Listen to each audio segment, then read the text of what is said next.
You're listening to Cards to the Moon, a podcast about trading cards from both a collector and investor perspective.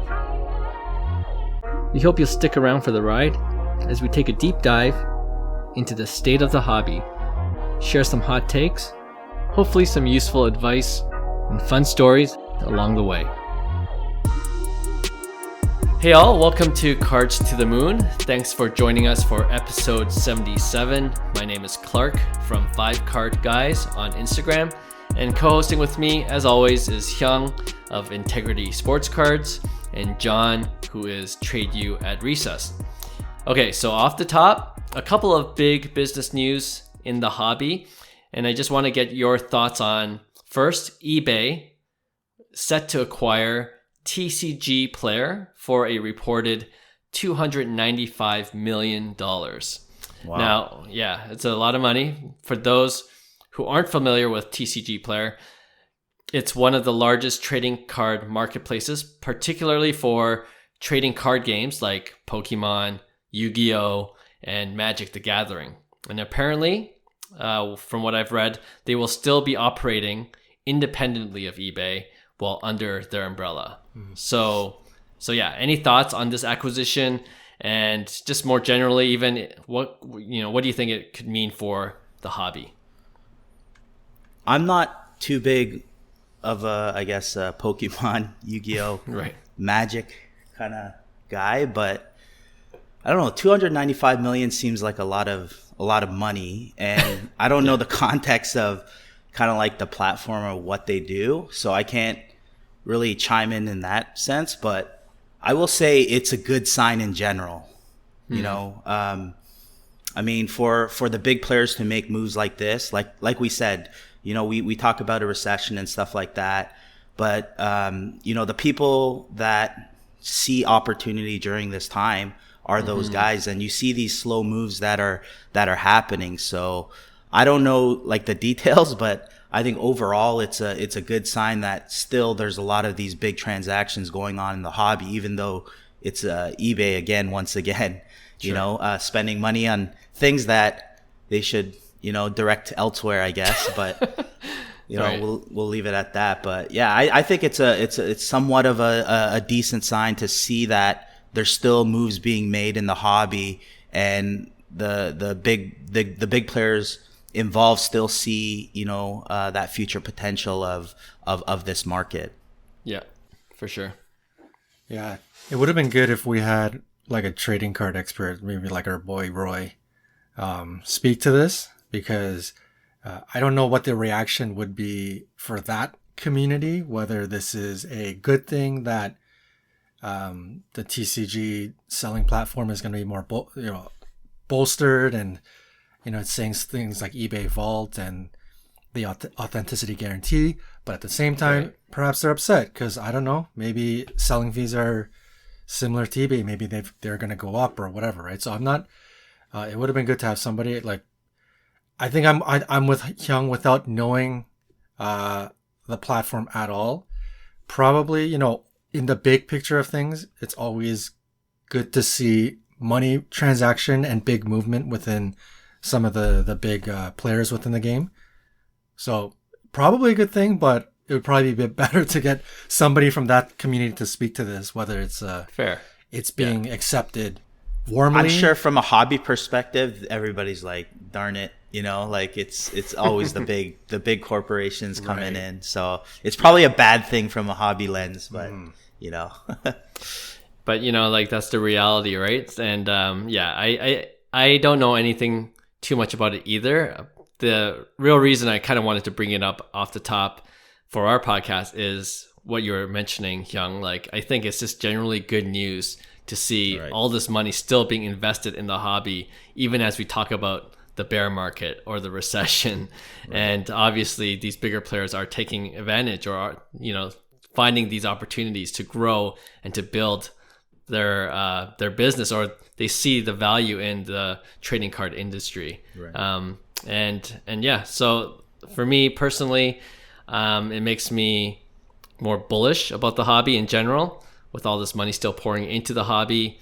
And there was another piece of news that Alt, which is another sports card trading platform, is in the process of raising $40 million. So not chump change either, right? So yeah, Right. Generally more bullish on sports cards, continuing, to be an attractive alternative asset to invest in. And I think a company like Alt, they're onto something. Like at the beginning of the year, I said, these, I guess, different ways to invest in sports cards are becoming more realistic in terms of what we as end users, as consumers have, which is our cell phones, readily accessible to us, ready to make investments, or even their whole thing on liquidity, right? Being able to sell your assets, alternative assets, right? So I like their whole concept, and I'm excited to see what they can do with $40 million, because usually companies like that, they raise funds to, they're making some big moves themselves. And like I said, that whole fractional share, alternative investment world, merging that with like the digital world and the newer technologies that are coming to play, who knows where this is going to go. So like I said, it's just going to open up doors.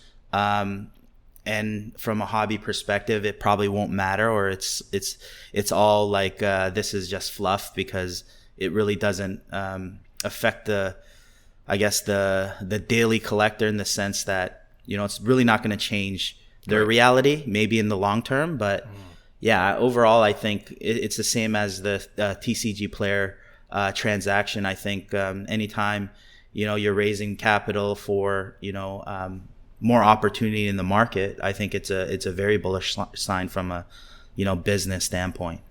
Yeah, couldn't agree more.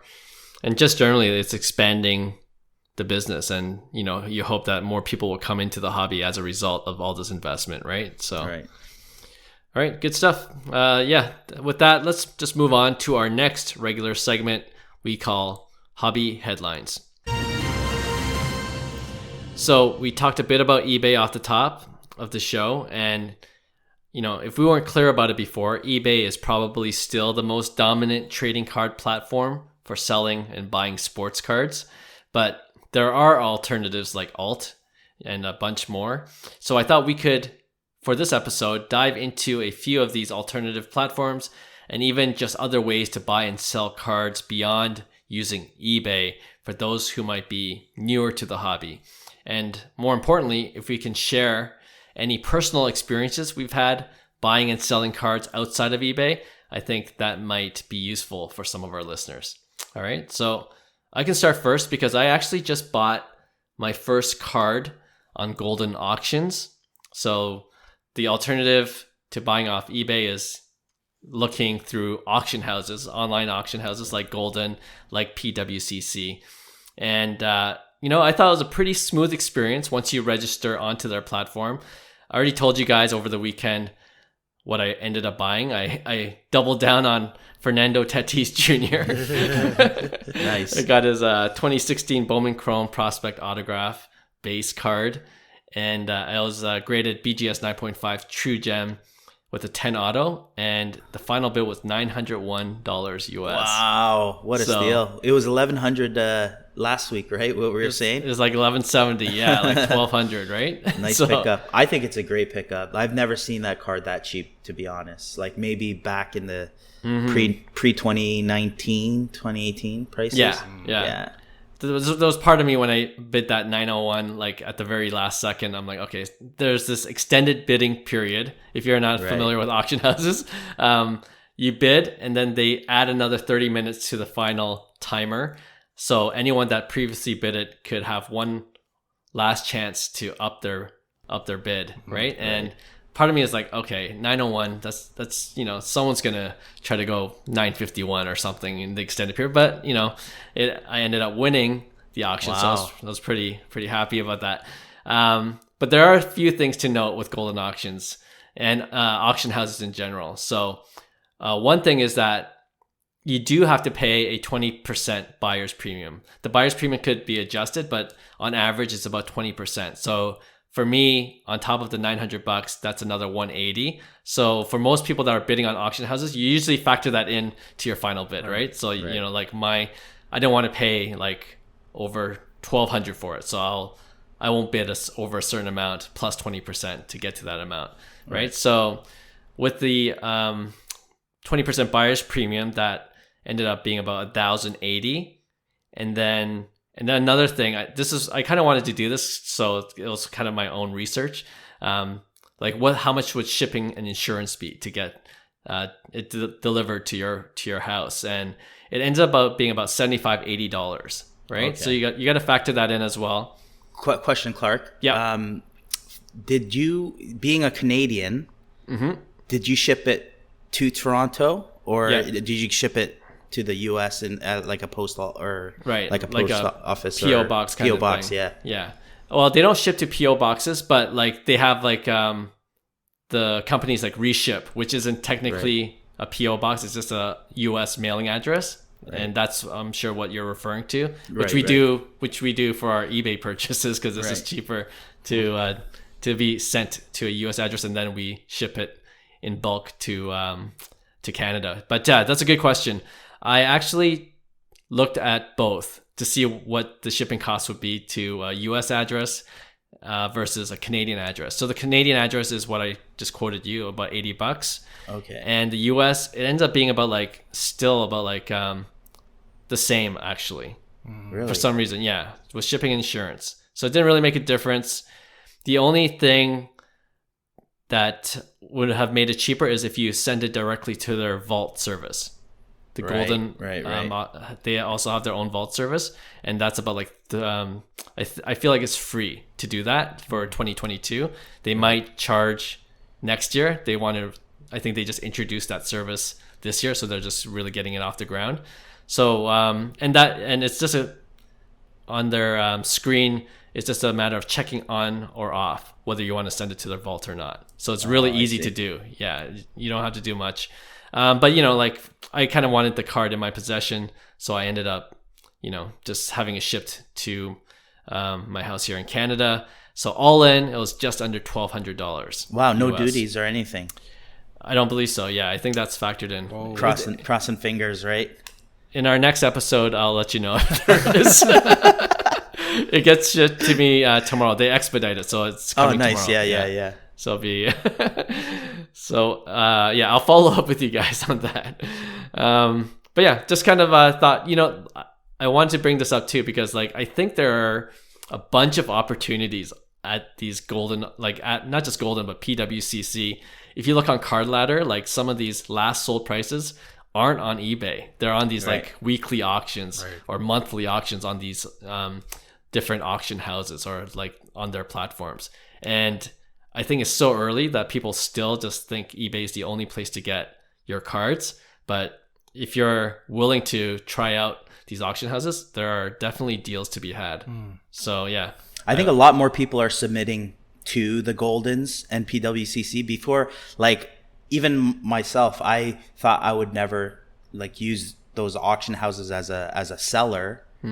But I think they made it more, I guess, common for people to just submit whatever card, right? So before, when you're thinking Golden, you're thinking, oh, it's only going to be a high-end card that, you're going to bid, so you're not even going to really be a part of it, right? So now there's a lot more cards because a lot more people are selling and they're looking for ways to sell. But I will say this, from a seller's perspective, I feel the growth of that, like of Golden auctions, like just getting rammed with a bunch of cards, because their service as a seller was absolutely horrendous for me. Like it was a nightmare. And I told myself I'm never gonna like list with Golden again. But I will say this: I had an issue that I won't go into detail, but Ken Golden did respond immediately and try to rectify the situation, even though he's not even a part of the operations. I was so stuck that I had to like just DM him, and he actually responded, which was, hats off to him. And at the end of the day, it got resolved, but like it was a lot of money that was being held by Golden that I thought that was excessive. But I think there's like you said, there's so many like deals out there because there's so many cards now that people are listing, and it's not as, I guess, rare to see cards now at Golden. So I don't think a lot of people are on Golden auction, to be honest, like just, browsing on a daily basis as opposed to like an eBay, right? So before it was like kind of like, okay, we're doing this auction where it's like our elite auction, and they're hyping up the auction. It's just like, bam, it's open, and then everybody knows about these auctions. But when you're just doing it daily, people kind of forget about it, and people go to eBay first. I still go to eBay first. I never go to PWCC or Golden. For sure. Right.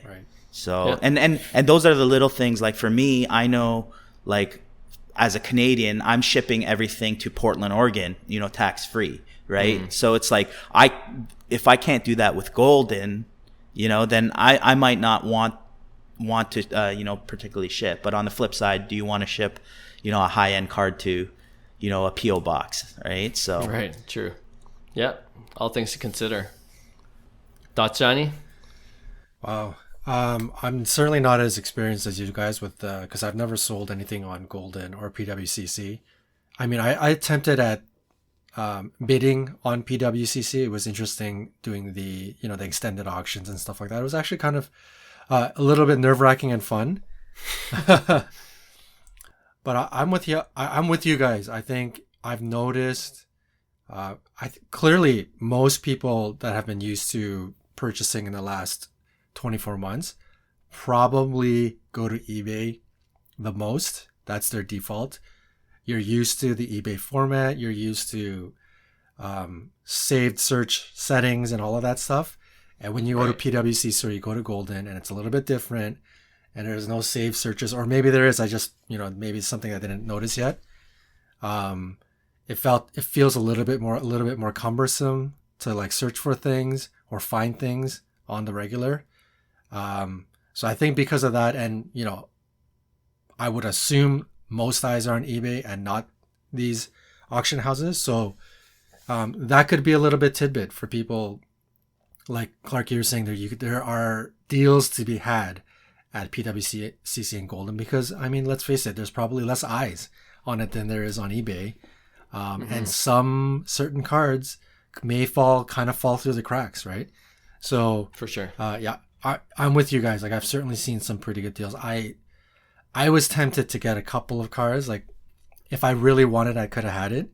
I just kind of chickened out at the last minute. But a couple of cards went for 30% of the last sale that was on eBay, right? So, yeah, chickened out. But it's clear that there's some deals to be had. Yep. Last thing I'll say about this is, like, when we first got into cards, like with PWCC and Golden, even like launching their auction houses, it was brand new, so there's going to be growing pains. Like, it was very clunky. I agree with you at the very beginning. Like, you would press something and it just like would stall, or it'd just be a bad user experience, right? So but yeah, I think for some of them, they've definitely fixed the basic issues. So it might be worth trying it again to see if you like the experience better. All right, that was one alternative. Another one is, I thought of this because Fanatics is obviously going to be a huge player in the space, and there are rumors that they're cutting out the middleman in a lot of their distribution, and like I could see buyers going directly to Fanatics, whether it's on their website, and even like a smaller scale version of that is, Hyung, you have your own website where you list your own cards. Like, what is that like? Can you talk about the pros and cons of doing it that way? There's definitely more cons than pros, to be honest. Sure. But for me, it was a way of liquidating cards, especially the lower end stuff. Which I still think there's a lot of opportunity, because a lot of people don't want the junk slabs, but then a lot of people do want the junk slabs at a very cheap price, right? So people are able to scoop up multiple slabs, and purchase it online on directly on my website, and it makes it easier, because I don't want to go actively selling these slabs, So I think with technology and stuff, if you're decent at marketing, you're able to funnel people in and essentially create kind of like at least some traffic that you're you're trying to sell. But obviously you're gonna need a lot of slabs, and a company like Fanatics, it makes total sense when you have your whole business operations running around pretty much being able to connect everything and cross sell within their own kind of like sales strategy. So I don't recommend it, to be honest. But there are some pros in terms of that. We get to sell lower end slabs that I don't want to really sell, or even the higher end stuff, you list it where it's the same thing as eBay. You're just getting more eyes on it, and you're constantly using it as a platform to track inventory as well. So like I do it for both reasons, but I don't really recommend it. But I could see somebody like Fanatics kind of doing that just based on kind of like their setup. Yeah. I think when you're as big as Fanatics, like you already have taken into account security and things like that, right? Right. Like where that's where one of the major benefits is from selling your stuff on eBay, because there's certain protections there. But with Fanatics, what I like about it is that if they're more like direct to consumer in their sales strategy, for buyers, it's always a good thing for increased competition, right? Like who knows what they'll do to like eBay. What are they going to do to be more competitive? You hope that they'll either lower their prices or provide better service, one or the other, preferably both. But yeah, that's just we'll see how things play out. But I thought that might be an interesting alternative way to buy cards in the future. Yeah, for sure. Right. All right, number 3 on my list was social media platforms. I know you guys, Hyung, John, have more experience than me. Like I still am a little bit hesitant, to tell you the truth. Maybe I'm a bit more shy than you guys in reaching out to like fellow Facebook or Instagram collectors and just working out deals that way. Can you talk about that experience? How do you go about that? Go for it, John. You know what? I reached out to a lot of IG contacts about certain cards, and we went back and forth, and ultimately no deals were had. But I think Instagram is not a too bad of a place, because depending on their profile, especially if they're like a bigger account and you see some activity happening, it's just something you can trust, right? Like I don't think somebody would want to risk destroying their Instagram account with 10,000 followers or 20,000 followers to rip somebody off for $200. Like, you just sort of have that security in knowing, okay, this guy seems pretty legit. Facebook groups, I know those guys at Sports Card Nonsense are all big into Facebook groups, and I know Hyung dabbled in Facebook. I personally, I've kind of chickened out on Facebook groups. I mean, there's some deals to be had, and I have messaged some people here and there. But yeah, I don't like, for me, there's just something about, like, I've done deals on Kijiji, which is, some people would argue is even worse. That's the worst. Yeah, that's the worst. But for me, there's something about, I don't know. I like to meet the person instead of like trusting that they're going to mail it.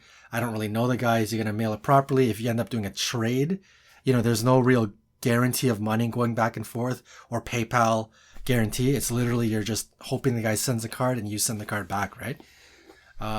So there is a sense, there's pros and cons to both. I think Facebook groups are probably a little bit more in terms of you have like a reputation, and like people know you can get vouchers, and then you can secure deals.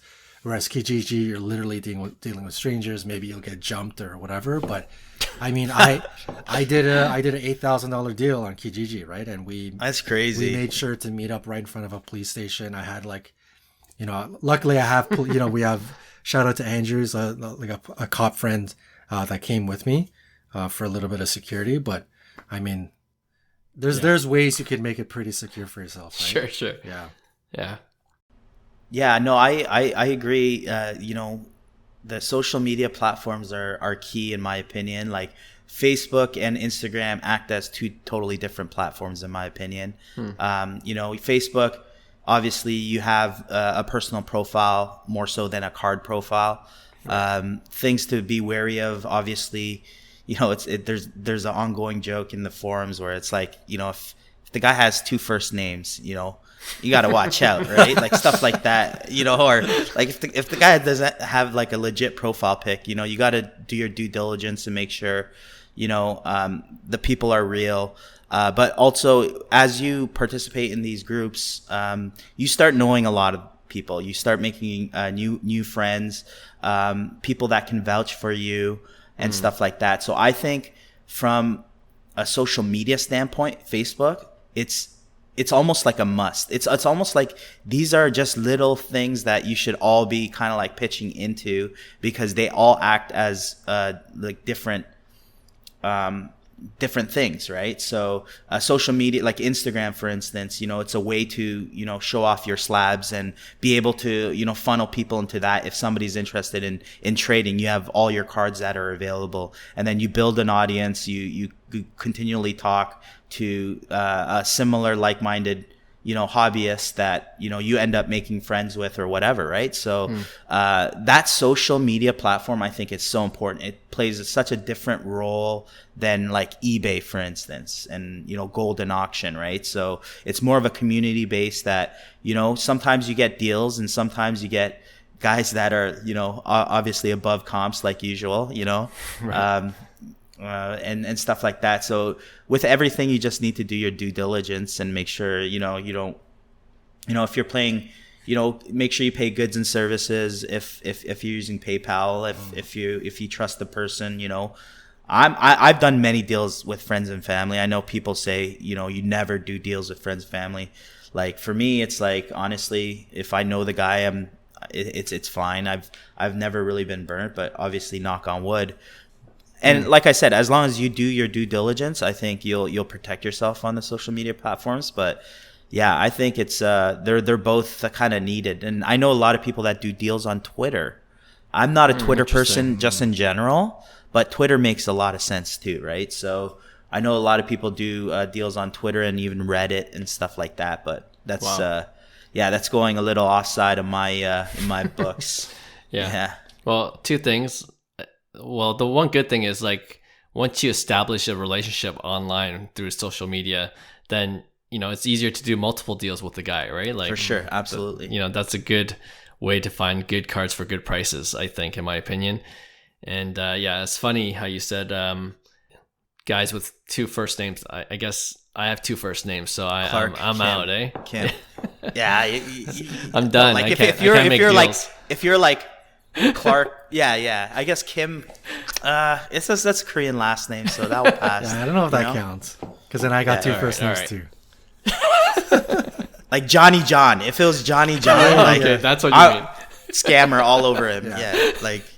Gotcha. Okay. No, those are good points for sure.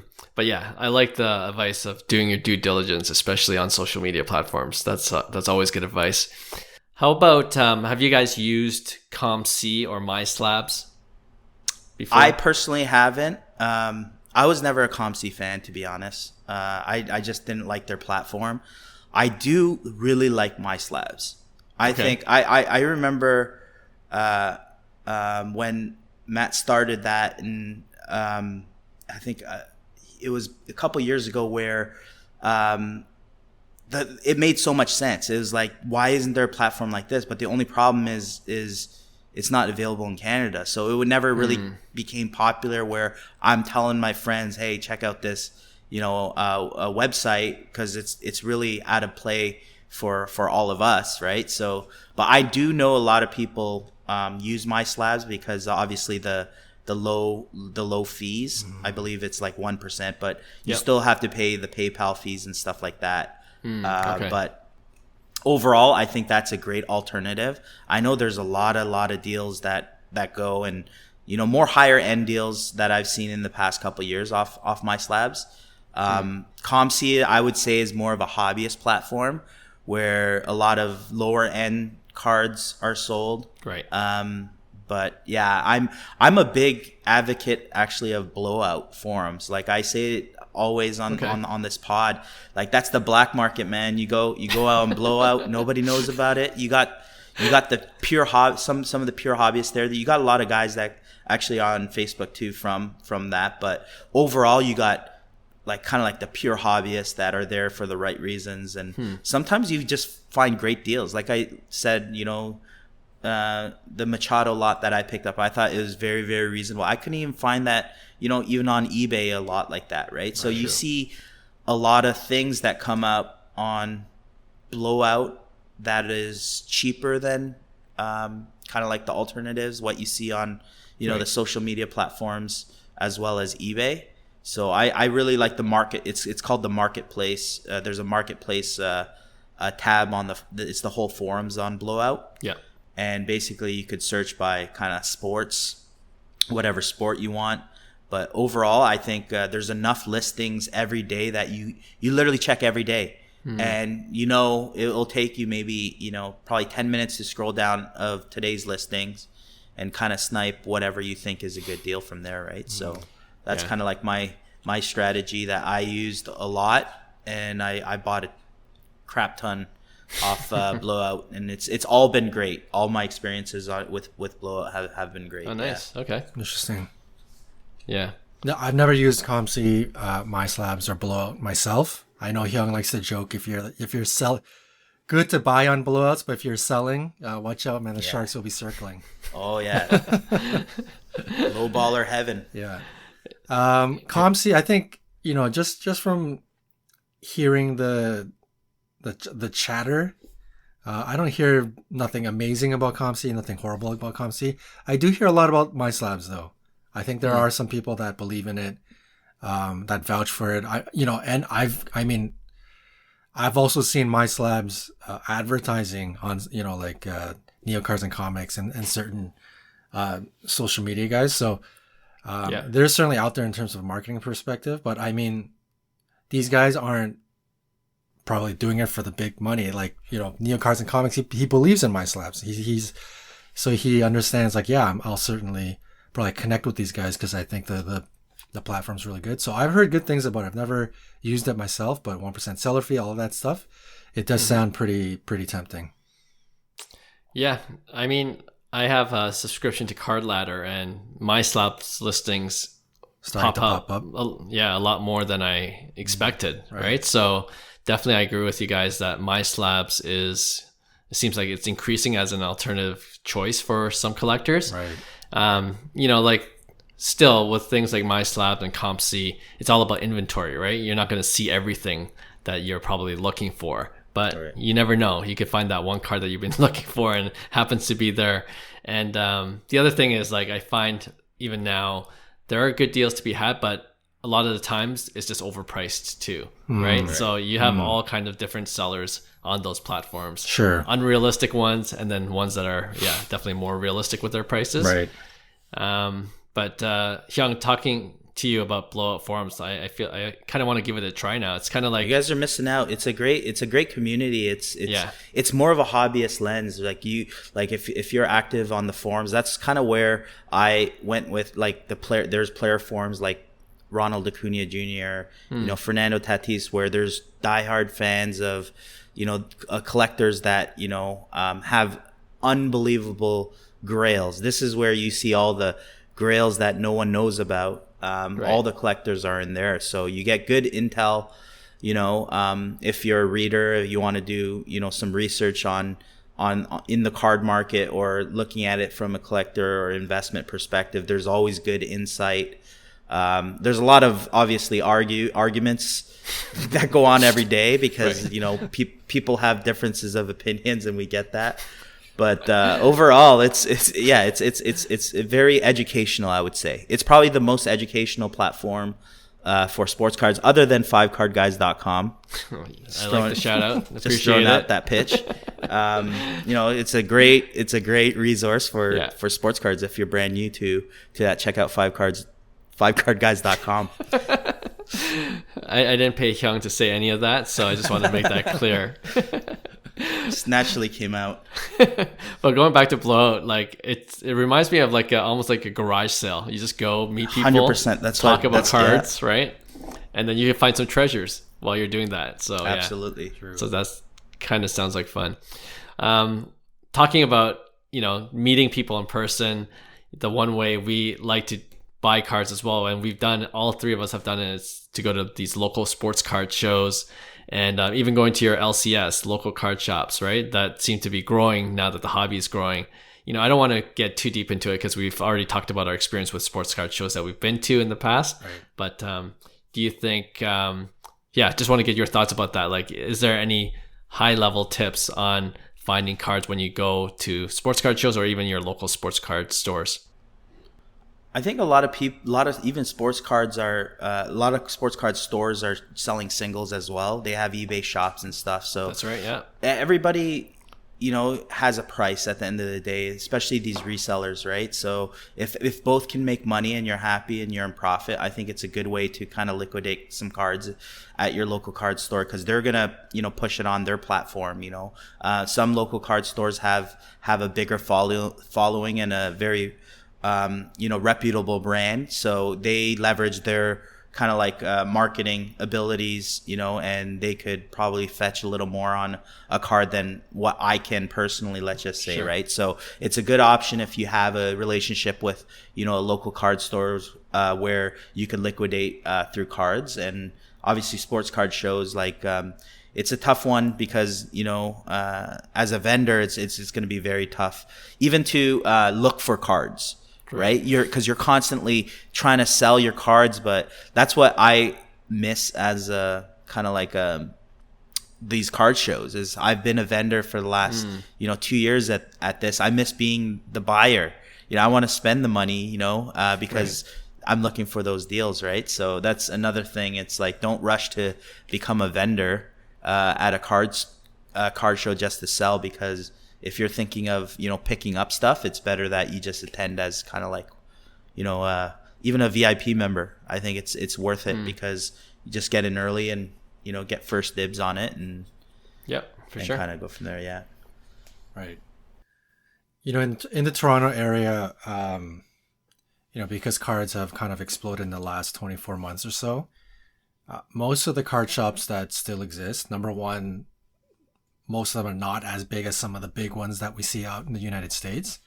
They're generally a bit smaller, and they have been able to stay afloat through the trading card scene, right? So most of these sports card stores kind of diverted to Pokemon and Magic the Gathering when sports cards were not doing well back in 2009 and 2011, 2012, et cetera, until it exploded. So most of these stores are still sort of set up that way. I notice when you walk in there, they're mostly there to they're selling like hobby boxes and retail products, right? More so than singles. So I think if you're into buying hobby boxes and stuff, great. Local card store, you get to support them. But in terms of single card deals, slabs, BCA 10, SGCs and stuff like that, you don't see that, especially in Toronto, you don't see it as much. And even if you do see it, I normally find that the prices are pretty high.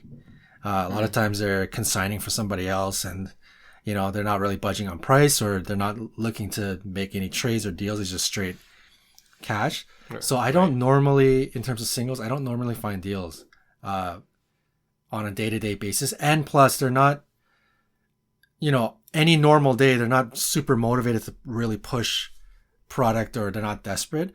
But I find at sports cards at shows, those same shops that are set up, they all have that sort of like when in Rome mentality, and you can make some deals, man. Even though you could probably see them the next day at the sports card at their own shop, there's just something about that environment when you're at a sports card show, excitement, anxiety, nervousness, whatever it is that's there.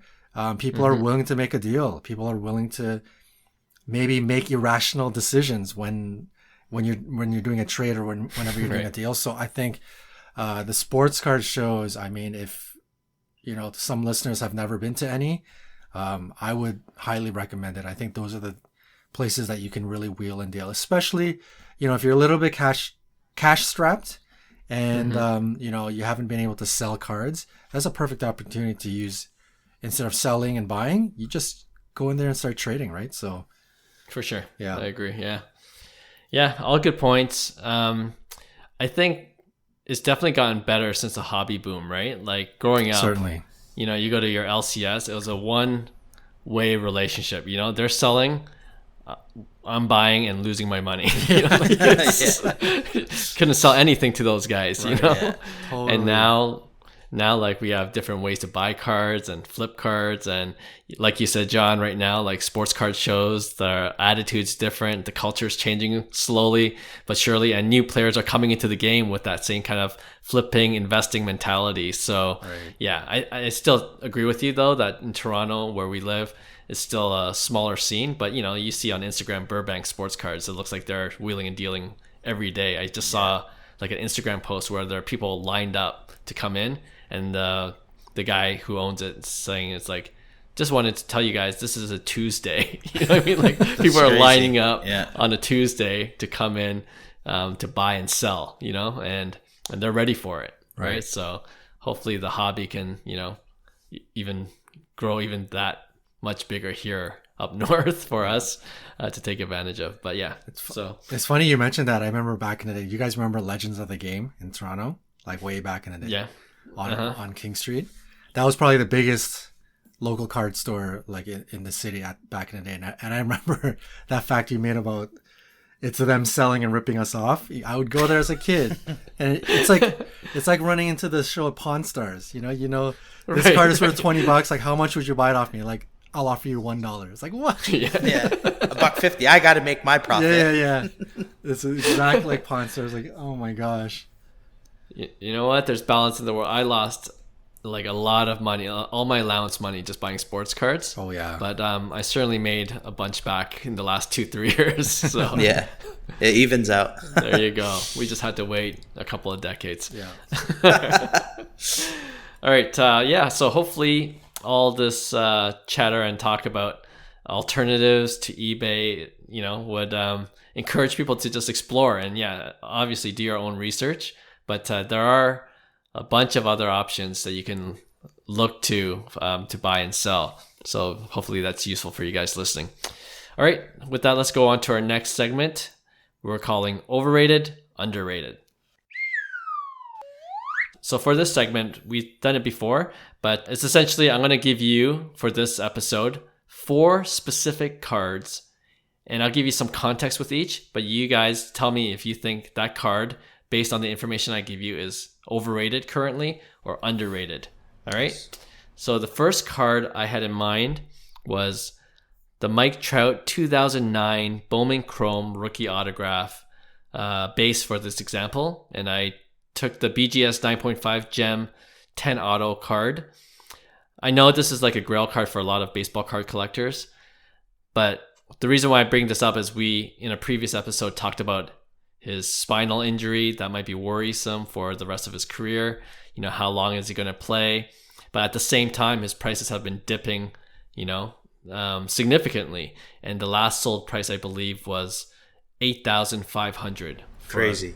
For BGS Gem, and I think it did around $30,000 in the peak, right? So yeah, it's down there. But with the injury concern, this being still an iconic card for some collectors at this price and with all that injury stuff, are you saying his card is overrated or underrated? I'm gonna get a lot of trouble for this one, but I'm gonna say it's still overrated. Damn. To be honest. I know. Here's my reason. Here's my reasoning. Okay. So, well, one, obviously the question of Mike Trout's sustainability or longevity in terms of his career is obviously in question. I'm not doubting his talent. Like, he keeps the way he played in the first 10 years, up. By far he's in contention with, GOAT talks, right? So there's that factor. I remember when that card was selling probably at under 5K. Before the boom. So if you kind of look at kind of like and maybe I don't remember the price, but I remember you could get it definitely for under 10 grand, a BGS 9.5. Like that wasn't unrealistic. So for me, it's all about correction at the end of the day of true value, right? That's what we're seeing. That's what we said we're going to see. So I still think that if you look at in a 2-3 year chart, right? And you see the 2020, 2021 spike of the hobby of that 30 grand with any IPO or any hot, item during a bullish market, you're going to have that initial spike and then that retraction for correction, right? And then it's more of a healthy kind of like a bullish run, right? So for me, I still think it's overrated because I think it should be in that, $5,000 to $7,000 range. Maybe just because it is a little older and rare. A lot of more people have it in a collection as opposed to, let's just say, a Tatis base, right? So I think it has a lot more to come down, to be honest, based on the print run.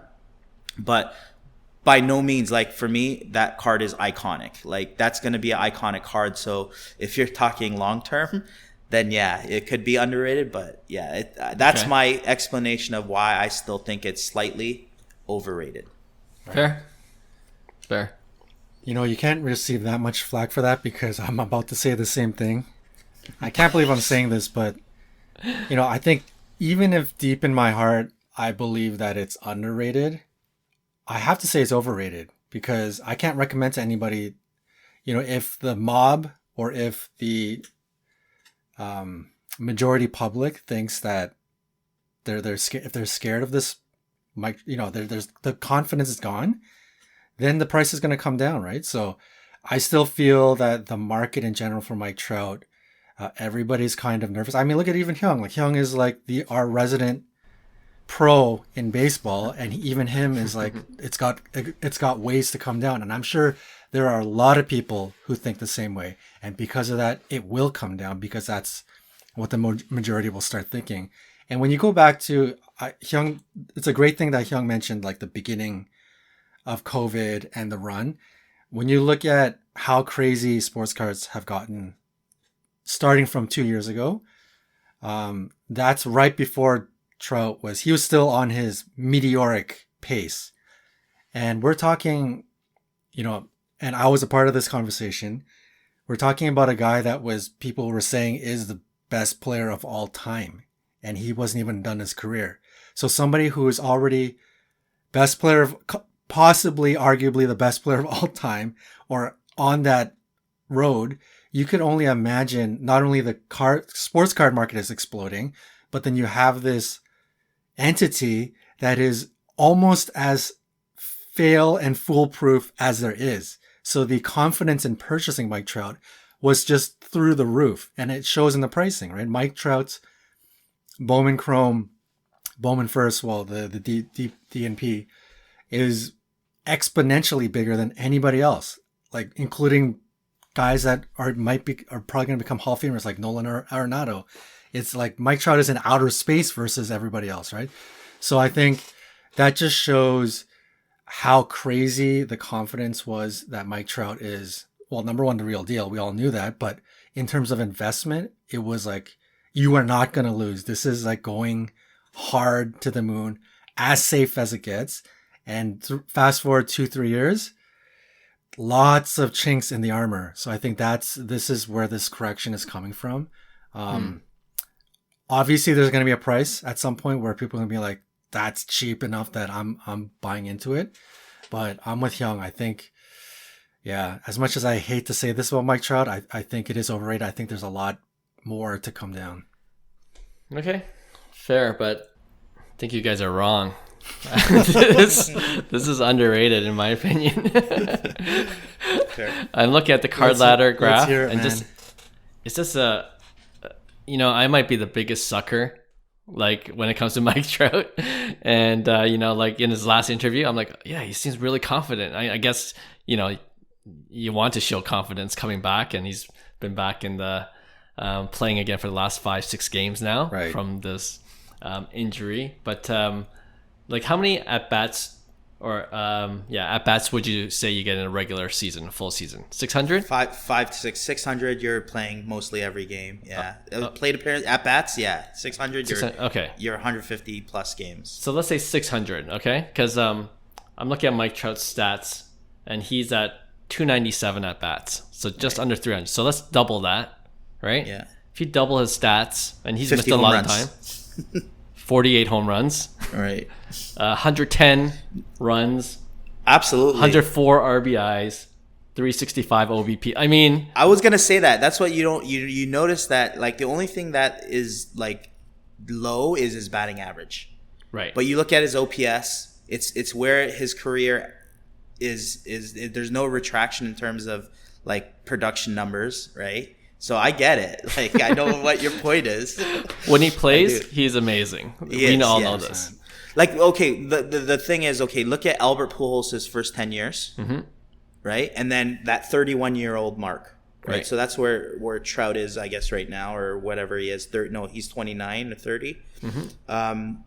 So it's like, with that injury, look at Trout's last 10 years, right? And see the production. Like, Albert Pujols in his first 10 years probably was one of the greatest. His first 10 was probably better than Trout's first 10. Okay. As crazy as that sounds. Yeah. His last 10 was like very bad. Right. But that's also reality sometimes, you know, as a position player, a player that plays every day essentially, right? So Albert Pujols obviously, you know, and by the way, he's absolutely raking. He's going to hit 700 home runs, which is phenomenal. He's having a great season. I'm super happy for it. But that also, like, going back to the whole Trout topic, will Pujols have a better career than Trout when it's all said and done, right? Okay, I mean, Pujols just broke 100 career WAR, right? Will Trout ever get there? You know, and obviously he has a lot more to go, but will his body hold up is all I'm saying, right? So yeah, and that's a big risk for sure, and you know, you got to definitely take that into account. But I don't know, I have to believe in the sports doctors that we have these days, and the investment that the Angels make. Like, okay, the one thing that really concerns me is the Angels organization. Why they just can't put a winning team together with the best player in baseball, with Shohei on the team. Yeah, so that's the one thing I'm concerned about.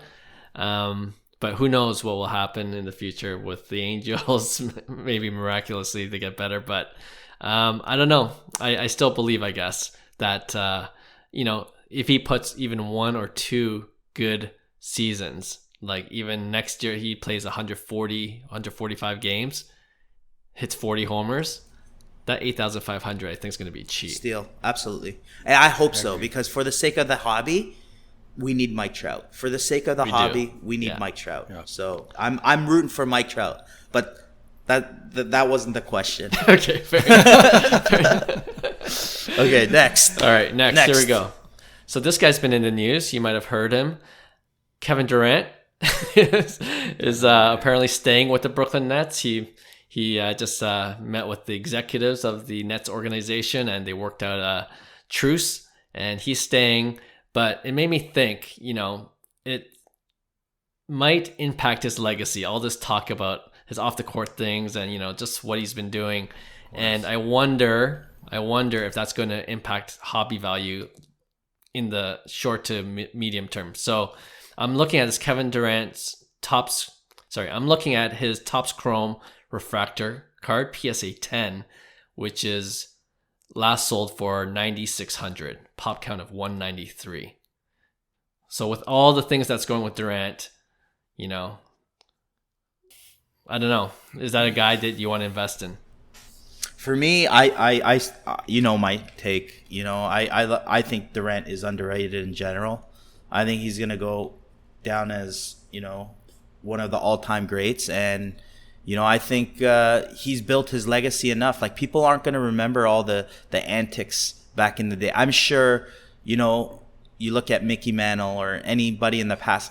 I'm sure they had, you know, polarizing characters where, you know, everybody didn't agree, or, you know, there was something, but we don't hear about that. We hear about his legacy and what he's left in terms of the game, right? Sometimes we have to, you know, snip our emotions aside. I should say most of our time, because we're so driven by emotion, we don't use our logic sometimes. But I think that's the case with Kevin Durant. I think short term to medium term, like you said, yeah, maybe. You know, maybe it's overrated, but I think over the long-term period of time, Kevin Durant in general is going to be underrated. So I'm going to say underrated. Okay.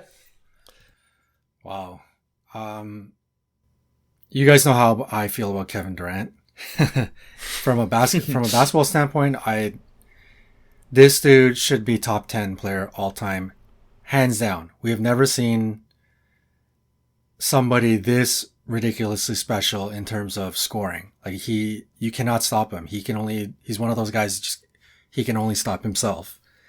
But that being said, it's just a shame that he has kind of morphed himself into this sort of like unlikable villain, right? Starting from quitting to go to the easy route of going to Golden State, which was one of the best teams in history, and you're like the best player in the league going to the best team in history.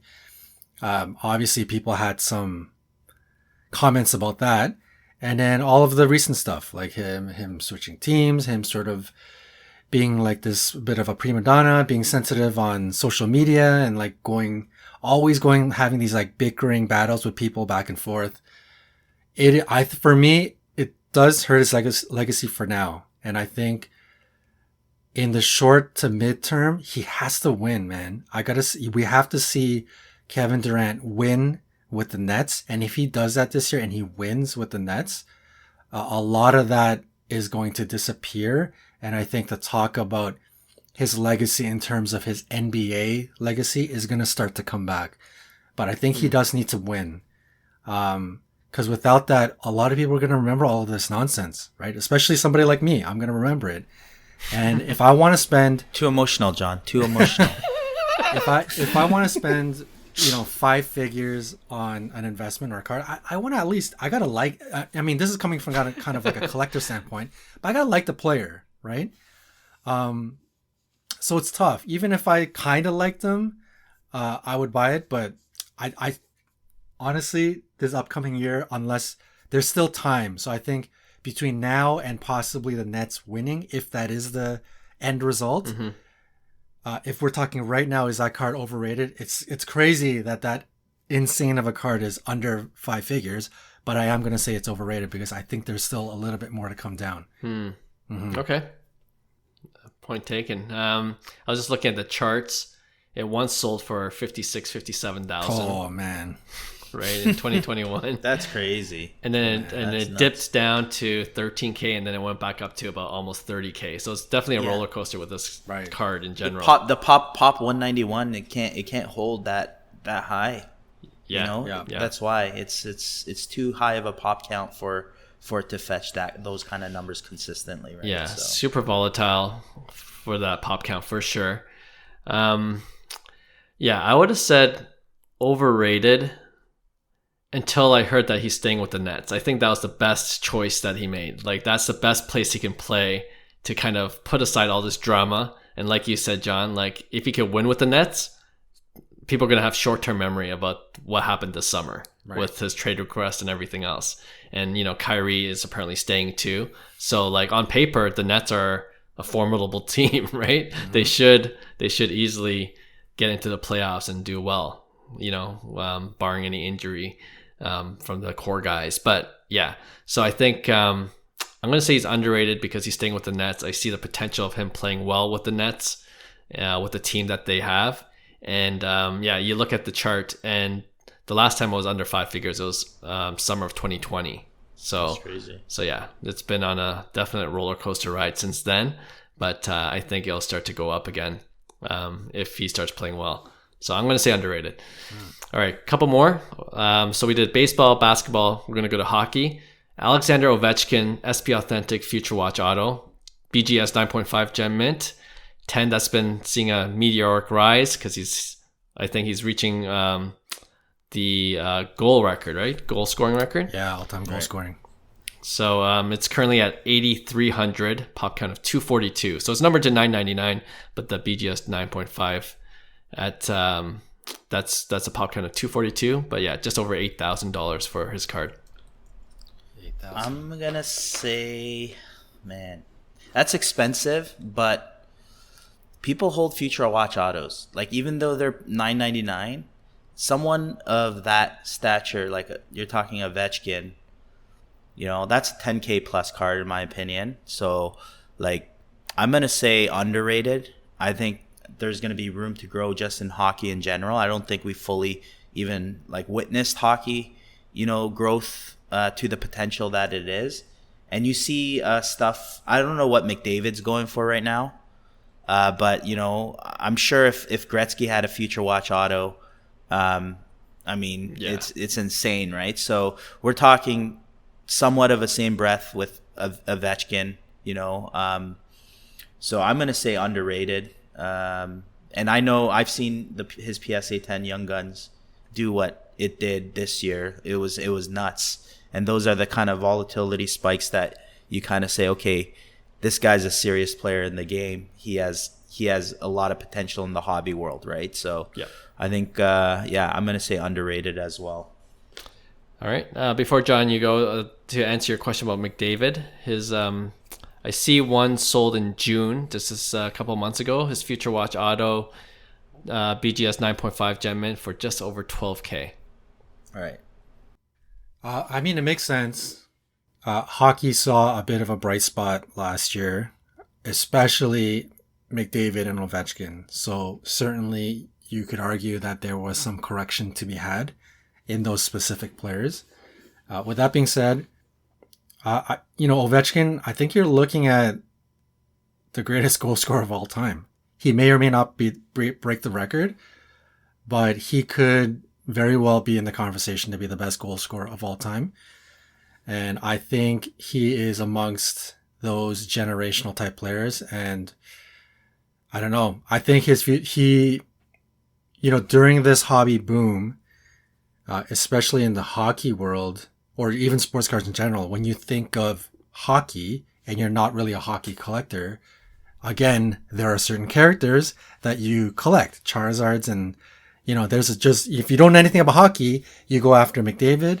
And then, Ovechkin was almost right on pace with McDavid in terms of name value, right? So I think because he's had so much exposure over the last 24 months, and there are so many eyes on somebody like McDavid and Ovechkin, not just in the hockey world, we're talking all sports cards. I think any kind of news or if he ends up breaking the goal scoring record, I think Ovechkin is going to be still on the eyes of many people. So he's certainly a buy. I think it's underrated. Okay. I would say underrated too, because I was just kind of double checking these numbers.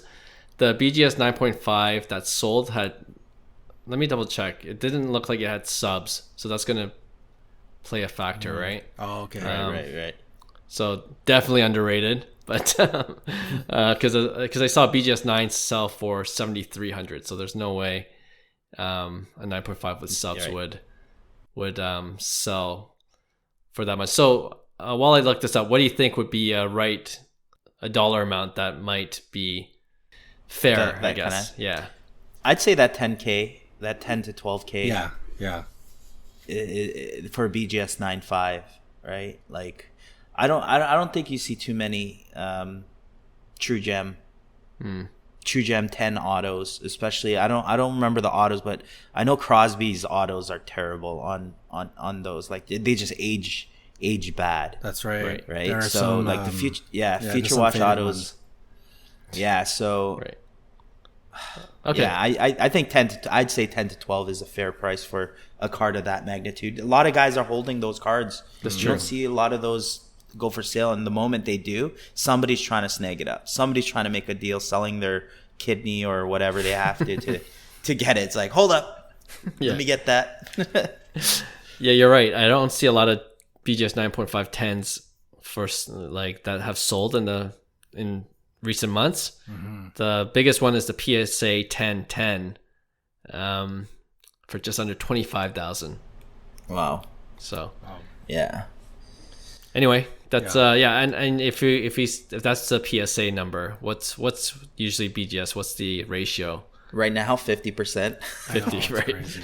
So you're about. So it'd be about 12, yeah. 12. At 12. Okay. 12.5, we'll say. Yeah. All right. Listen, if you're in the market to get a big boy Ovechkin, don't be scared to go after like a BGS 9 or a BGS 8.5. People think that it's paper True. And it's really ugly.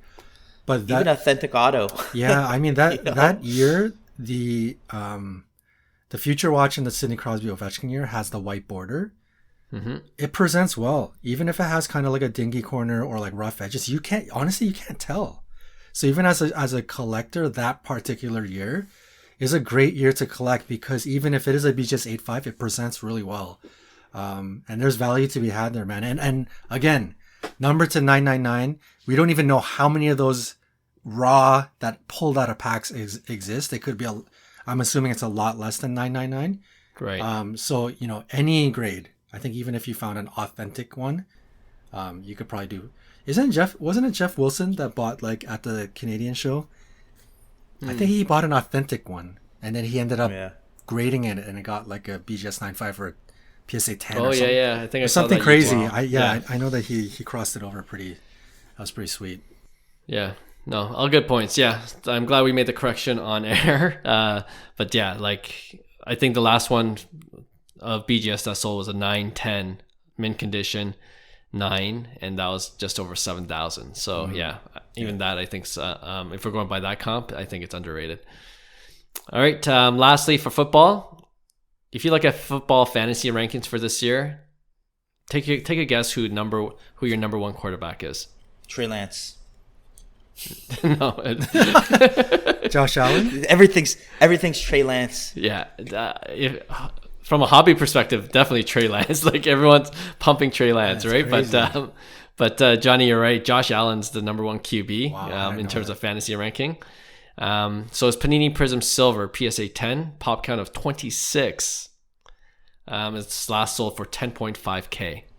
Wow. I don't know why the pop count's that low. How's that pop 26? Wait, what? Prizm? How many were graded? Did you say Prizm Silver? Yes. Damn. What? Now you're making me think. I'm gonna regardless, I'm gonna say I don't want that card. Not at 10K. It's not Josh Allen. Yeah.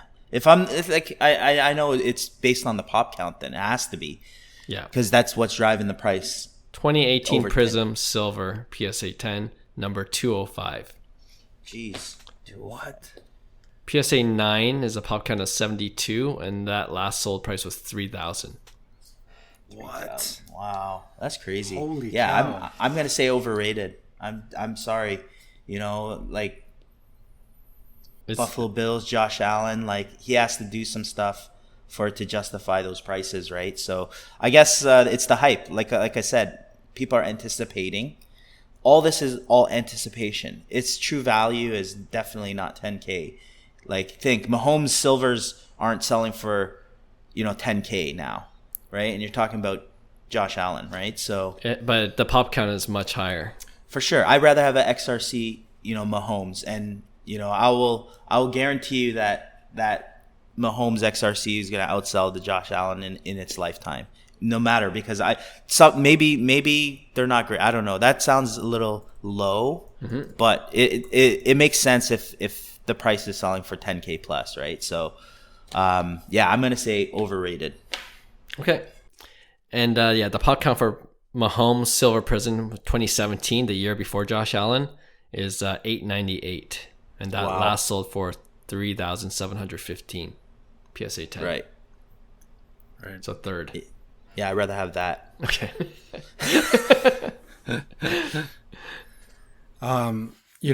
As much as I like to make fun of myself for not knowing football, I actually was hardcore into football back in high school and college days.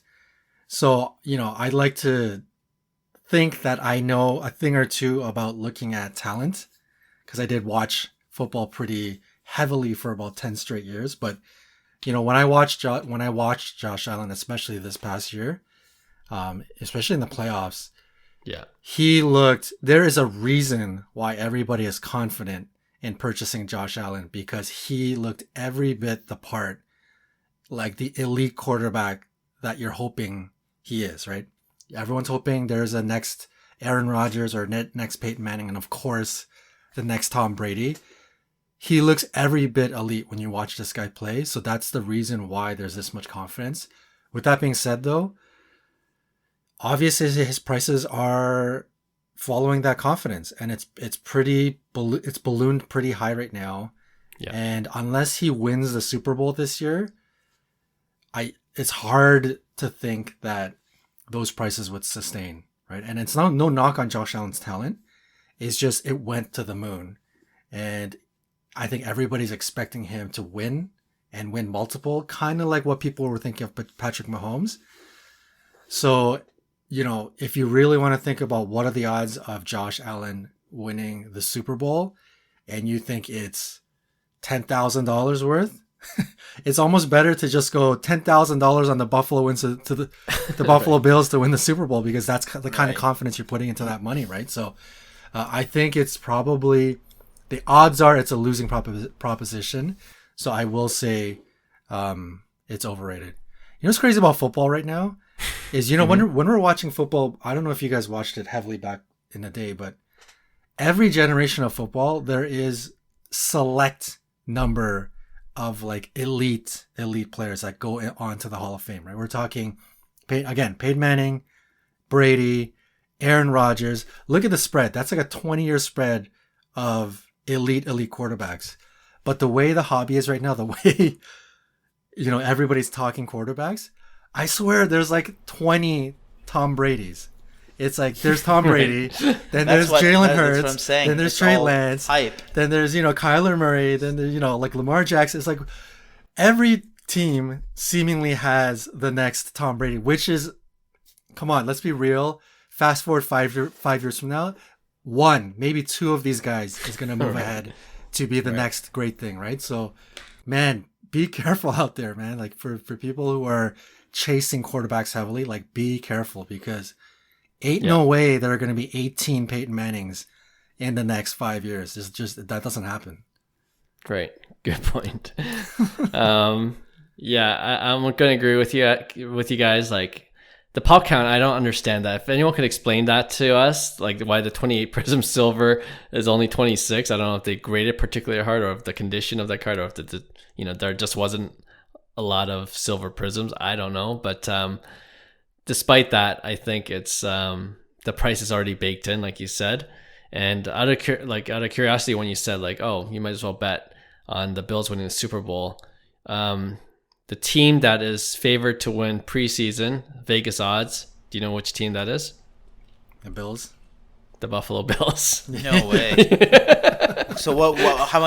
How much would you win if you put 10K on that? I don't, it says it's Right plus now. 650. So I don't know. So What the math is on that? I guess it's opening odds plus 700, and then so it'd be a good payout. Yeah. And then the Buccaneers, and then the Chiefs to round out the top three. So wow, the Chiefs are still up there, eh? Good stuff. Can't doubt Mahomes' talent, even though he has a weaker wide receiver core, arguably. But anyway, that's a Josh Allen. When I saw the playoff game between him and the Bills and the Chiefs, that's probably the best playoff game. What a game! Yeah, that was an amazing game. Unreal. That was awesome. Yeah, definitely changed my mind on Josh Allen after that. Okay, that was a fun edition of Overrated Underrated. We'll do it again in a future episode. All right, let's wrap up the show with our regular weekly segment we call Pick One. And for our first-time listeners, this is when each of us will choose two players or two cards, and then we'll debate which one we would rather invest in. All right, so Hyung, do you want to start things off? Sure. We're going to go back to the whole, Trout, Albert Pujols deal. Mm-hmm. 2001 Topps Chrome Traded, the T247. So Albert Pujols' rookie card in a PSA 10. Yeah. There's pop 391. Okay. Last sold, and it's going up because the last two sold for 2,500 and then 3,000.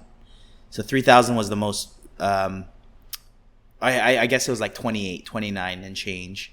But you see kind of like a increase in Albert Pujols' card right now because he's at 693 home runs. Right. Yeah, he's going to hit 700 this year, which is insane because at the pace he was at, he might have not hit 700, right? So now there's all this talk about him hitting 700 and stuff like that. So it's a big milestone for Albert Pujols. Mm-hmm. Career WAR over 100 now.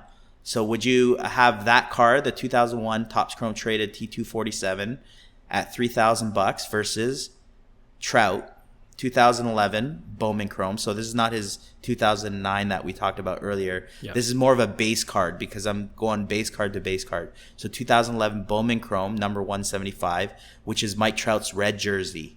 Right. It's the taller where he's standing up. It's from Bowman Chrome. And that has a pop of 481, the PSA 10. Right.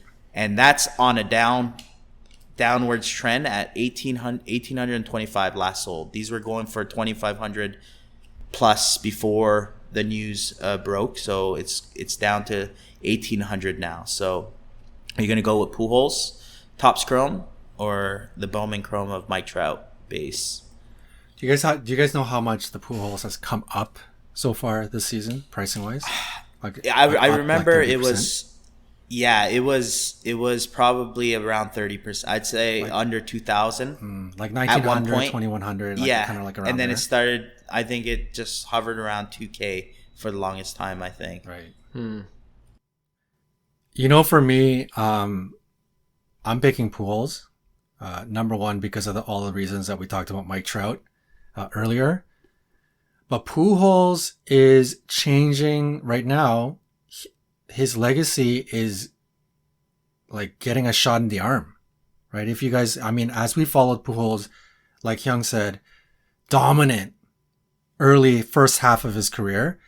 And in the back half, he was certainly looking kind of like the washed up legend, right? He's going to kind of like disappear into the atmosphere and he'll go down as a legend. But he was kind of like in the game for a little bit too long, right? It's kind of like seeing Wayne Gretzky play till he was 39 or whatever, right? He's like clearly way too slow, clearly not strong enough. And it's almost like people are just kind of like taking him because of who he is, like his name value, right? He's not actually deserving to be on a roster, but he's getting the spot because he's Albert Pujols. So I feel like that was kind of the narrative, which was certainly stunting his pricing in terms of the hobby. But right now, with him chasing 700, number one is his hobby love is getting a shot in the arm. Number two, I think his legacy and who he is and legend status and all of that is kind of coming back. I think that's coming to the forefront of people's conversations about who he is and what he means to the game. So I think this is only gravy for Pujols as he retires, as he starts to go into the, you know, like once he gets elected into Hall of Fame. So his card, even if you were to snag it at 2,500 or whatever, I think it is more money than the Mike Trout, but I think it's the safer play, and I think there is more upside to his card. So I'm picking Pujols for those reasons. Yeah, I know I said the Mike Trout Bowman 2009 Bowman Chrome was underrated, but I feel like there's a lot of options. Well, not a lot, but comparatively more options for Mike Trout rookie cards, just because he's come out later and the hobby was different when his rookie cards came out versus Albert Pujols. So I think Topps Chrome Traded is a classic Pujols rookie card, and then a PSA 10 for a pop count of under 400. I think that, yeah, like a lot of cards have come down in price, but I think it's sustaining itself now. And for reasons that John just mentioned about his legacy, you know, him being at the twilight of his career and, you know, like him going out with a bang, hopefully. So I'm going to go with Pujols as well.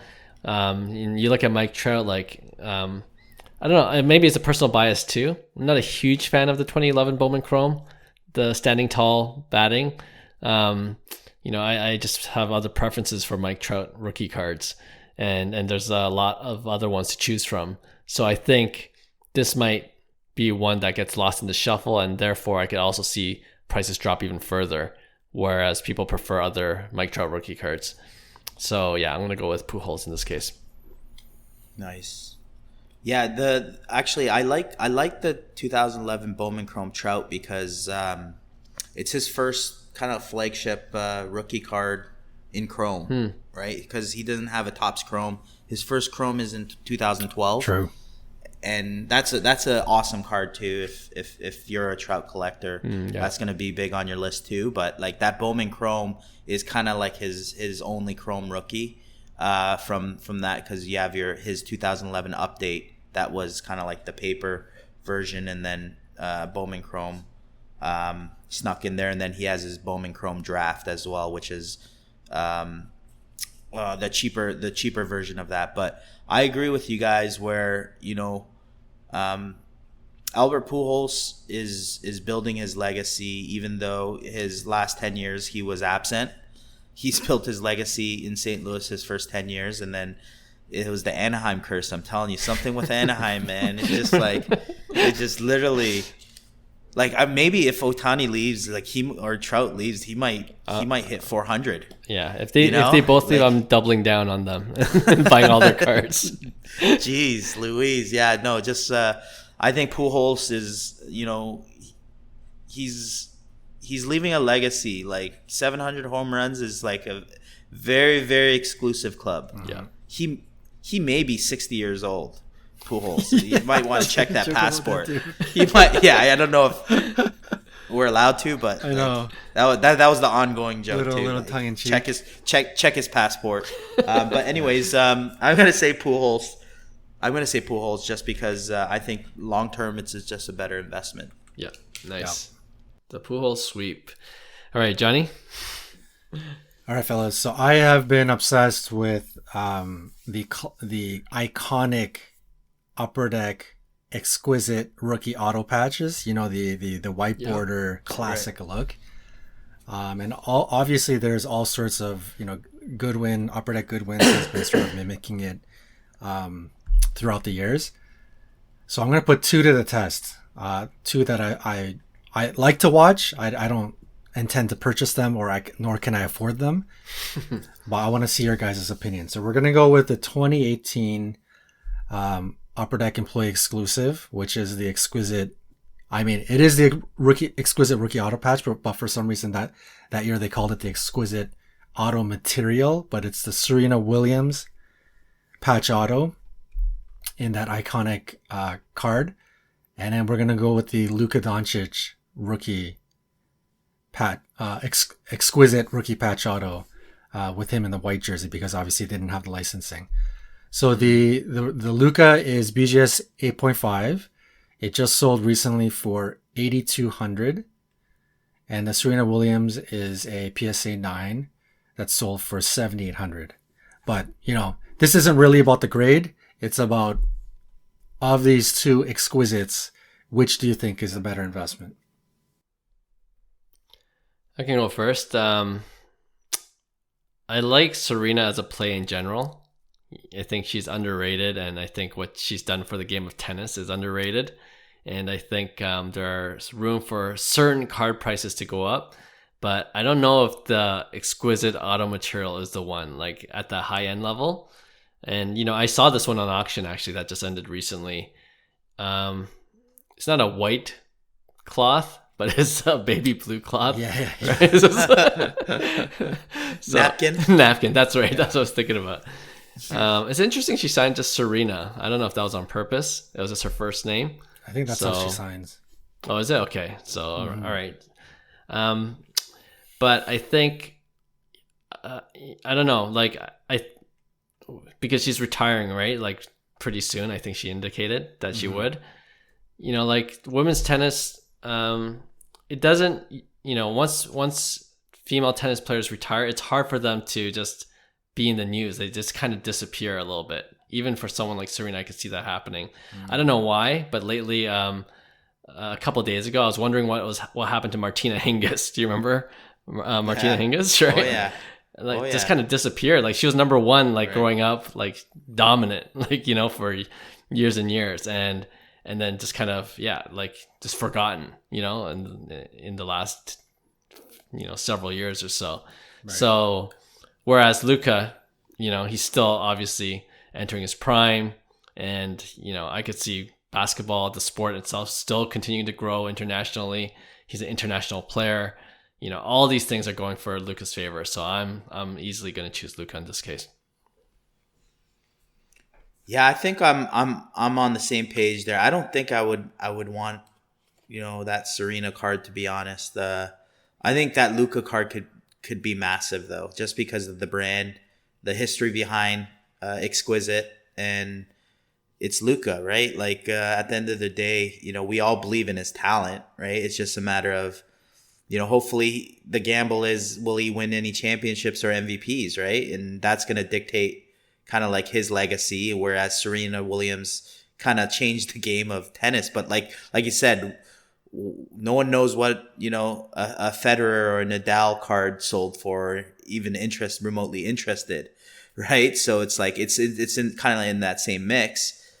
I'm not in that game. So like for me, I wouldn't even probably go that route with the tennis. So I'm going to say Luka just based off that. Wow. Interesting. I disagree with you guys. I am all about that Serena card. So, I mean, it boils down to how confident you are that women's sports in the hobby will continue to increase and grow. I'm pretty confident it will. And Serena Williams is the greatest female athlete of all time, probably by a wide margin across all sports. Like she is, she's kind of like on that Tiger Woods sort of stratosphere. So you can't disrespect her by putting her on the same map as Martina Hingis. Martina Hingis is a legend in tennis, but Serena Williams she's on a different planet, man. And I think, as much as the Luka is awesome, when you're collecting, eventually it's going to come back where everybody is going to start targeting GOATs again across men and women. People are going to go back on Tiger. They're going to go back on Kobe's and the Jordans. And I think Serena's going to be a part of that chase. And when you look at Serena's cards versus Luka cards, Serena's got nothing. There is nothing out there. And people, to be honest, like myself, you don't really know what Net Pro is, nor do you think looks that great, right? It's kind of like this boutique brand paper product. And even like the Net Pro rookie auto patch, I think it sold for like $100,000, right? It broke records. Right. So I think there is some like pretty strong, insatiable demand for Serena at the high end level. And other than the Net Pro rookie auto patch, which I think it's a completely ugly card, there's really nothing out there that looks nice in terms of Serena Williams. And I think this exquisite card for Serena, I think other than the fact that it's a blue napkin, and most of them are blue napkins because she was probably wearing like a all powder blue Nike shirt that has no patches on it. Other than the patch itself, which I'm, if this was like a Nike patch, I bet you this would probably be like a $25,000 card. But with that being said, I still think it has immense potential. But I mean, again, 2 versus 1, that's my opinion. Serena for me, for sure. Okay. We'll revisit this in 5 years and see who's right. But I like your conviction. I like it. All right. All right. We'll end off this extra long episode with my 1v1. It's going to be football. I chose on one side Kyler Murray, his Panini Prizm Silver, just to be consistent, and his Panini Prizm Silver PSA 10 last sold for $800 around, versus we talked about him, Trey Lance, his Silver Prizm PSA 10 sold for $1,300. So are you going for the the overhyped right now, the endless potential, or Kyler Murray, who's established himself and he could take the next step? Honestly, Kyler Murray is going to be my answer, but I will say his prices have been sitting sideways since the start. Like, right, true. Like I don't know what he has to do. Like he would really have to go deep into the playoffs for, I think, his prices to move. But I think Trey Lance's prices are insane. Like everybody's looking for Trey Lance, and we'll see. And there's like we all talked about, like there's a lot of hype with these young prospects. So it's like, is it sustainable? Probably not, because if someone like Mahomes can't sustain kind of like that hype, right? And like, what are you going to expect from a younger quarterback that really hasn't, accomplished anything yet, Right? So it's like, what about the other quarterbacks, like even the Joe Burrows and the Justin Herberts? We're saying the same thing about these guys, and these guys are studs, the Josh Allens, of the world. And Trey Lance is, like I'd say a step below that. Like we'll kind of see, but like for him, his Prism, like $1,300, I'm like Ja Morant already, like, right. Over Trey Lance, like in a heartbeat, right? But not to cross over to basketball. But yeah, I think the whole quarterback hype early on is not a good sign to kind of go in. I think you're gonna you're gambling at that point, right? So sure. I don't understand, where was this Trey Lance hype? And obviously, I haven't been paying attention. But the moment Jimmy Garoppolo crapped the bed, like for me, I was like, whoever is onto this should be on Trey Lance like immediately. Like he's not going to be back clearly, and it's going to be Trey Lance's team. Like, why wasn't this hype around like 4 months ago? Which kind of makes puzzles. I'm scratching my head. But in terms of your 1v1, I'm with you guys, man. Like. Sorry, Clark, you haven't answered yet, but I feel like I know what's going to happen. Trey Lance, unless he comes out literally blazing like the next Joe Montana, it's going to be really hard for his card prices to stay. And I mean, okay, I get it. If he does come out blazing, there's going to be a lot more people on it and confident that, he looks like the next big thing. So certainly you could see the volatility. But I think between the two right now, Kyler Murray, you can also say, I don't see, even as an investment, I don't know if it's going to go up or down. I'm sure that's the sentiment. So for me, it's sort of a matter of between the two choices, what are the odds of you losing money? Right. And I think Kyler Murray, it's going to kind of stay similar price. There's probably odds that you're not going to necessarily lose money. But I think there's probably a pretty good chance on the other side with Trey Lance that you're going to lose money. So I'm picking Kyler Murray. Okay. To play devil's advocate, if you're going to choose one to choose which card's going to actually make money, it's probably Trey Lance, right? Yeah. True. Kyler Murray is going to stay sideways. I agree with you, or lose money, right? That's pure gamble. Like you're playing defense at this point. Yeah. So, but I'm not going to belabor the point. It's going to be a Kyler Murray sweep. I just want to make the point that like the young stud quarterback hype is real. It's so real, and especially like you're saying, Johnny, like. Why weren't people on this earlier? Well, people just get more excited as we get closer to football season. I think that's probably the reason why, and we're from Canada, so people in the States are definitely more diehard about football, and listening to other podcasts where 90% of their talk are football cards, like they're really serious about it. So I see how it's inflated right now, but all I can say is, if I pulled the Trey Lance card, I'd be so happy because I'd be trying to sell that right now. Oh, yeah. For sure. Absolutely. I would not be holding at all. All right. Okay. Thanks again for all our listeners and subscribers. We really appreciate you guys tuning in week after week. And yeah, if you have any show ideas, we'd love to hear from you. You could always reach us at Instagram. Our handle is @CardsToTheMoon, all one word. And until then, we'll see you again soon. Bye. Hey, thanks for listening to Cards to the Moon. We'd really appreciate you subscribing to our podcast wherever you listen to your podcasts.